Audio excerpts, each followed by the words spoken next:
শেষমেশ জগন্নাথ দেবই বাঁচিয়ে দিলেন ডোনাল্ড ট্রাম্পকে।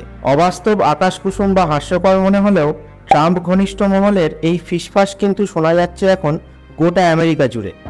ইসকনের একজন মুখপাত্র রাধারমন দাস তিনিও দাবি করেছেন যে প্রাক্তন মার্কিন প্রেসিডেন্ট ডোনাল্ড ট্রাম্প পেনসিলভেনিয়ায় নির্বাচন সমাবেশে প্রভু জগন্নাথ দেবের হস্তক্ষেপের কারণেই হত্যার প্রচেষ্টা থেকে অল্পের জন্য রক্ষা পেয়েছেন।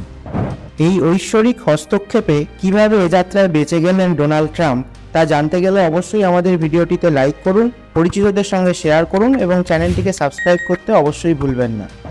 কথায় আছে, নীলমাধবকে যে 1% কিছু করে, নীলমাধব তাকে 1000% ফিরিয়ে দেয়।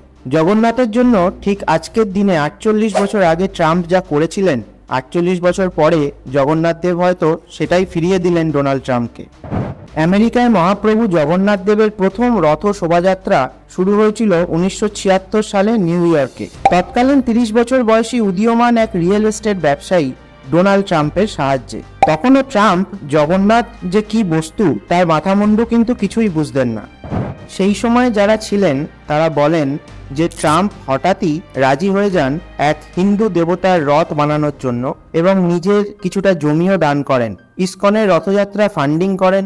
রথের দিন পুলিশ ও পুরসভার পারমিশনের ব্যবস্থাও করেন। সেদিনও জগন্নাথ দেবের ভক্তরা কিছুটা অবাকই হয়েছিলেন সব খাপে খাপে সুষ্ঠুভাবে হয়ে যাচ্ছে দেখে। এটাও তারা ঐশ্বরিক হস্তক্ষেপ ছাড়া আর কিছুই ভাবতে পারেননি। আমেরিকার বুকে প্রথমবার রথযাত্রা আয়োজন করা কিন্তু সহজ ছিল না। রাস্তায় রথ তৈরি করার অনুমতি নেই, হিন্দু সাধুদেরকে কেউ উঠোন বা জমি ছাড়তে রাজি নয়, রথ বানানো হলে সেটা টানার পারমিশনও নেই। আর পুলিশ রাস্তায় এরকম গাড়ি যার ইঞ্জিন নেই সেটা কিভাবে চালানো হবে, কে ড্রাইভার থাকবে, কোন গিয়ারে চলবে, সে সমস্ত প্রশ্নে কাহিল করে দিচ্ছিল। তাদেরকে তখন কে বোঝাবে যে এই সুপার কারের ড্রাইভারের নাম কৃষ্ণ, ইঞ্জিনের নাম দারু ব্রহ্ম বস্তু এবং টেনে নিয়ে যাবে এই মহাবিশ্বের সমস্ত শক্তি। বড়বাবু বা হোমরা চোমরা গোছের কারোর চিঠি না থাকলে আমেরিকার সরকারের তখন মন গলানো সম্ভব নয়। ভক্তরা সম্ভাব্য প্রতিটি বাড়ির দরজায় কড়া নাড়ল। কিছুজন এড়িয়ে গেল, কেউ পাত্তাই দিল না, কেউ আবার চাঁদা দিতে হবে শুনেই পিছিয়ে গেল। তখন আশার আলো হয়ে আবির্ভূত হয়েছিলেন ডোনাল্ড ট্রাম্প।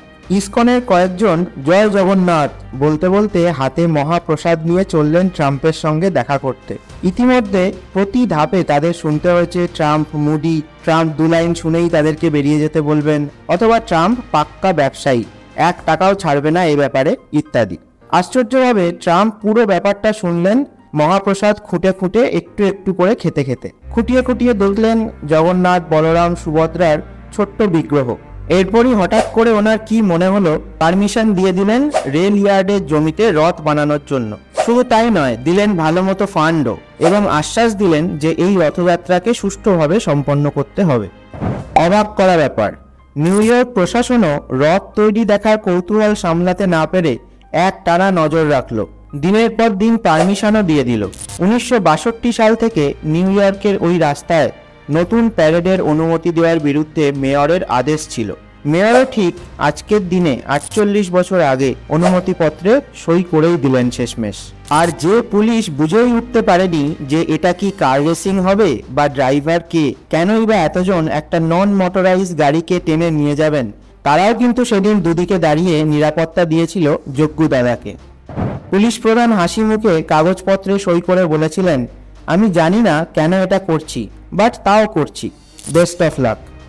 তাই বিশ্বাসে মিলার বস্তু তর্কে বহু দূর কথাটা বোধহয় সত্যি। আপনার মতামত অবশ্যই কমেন্ট করে জানাবেন। তাই আজ যখন গোটা বিশ্ব 9 দিনের জগন্নাথ রথযাত্রা উৎসব উদযাপন করছে, ঠিক তখনই এই ভয়ঙ্কর আক্রমণের হাত থেকে রক্ষা পেলেন ডোনাল্ড ট্রাম্প।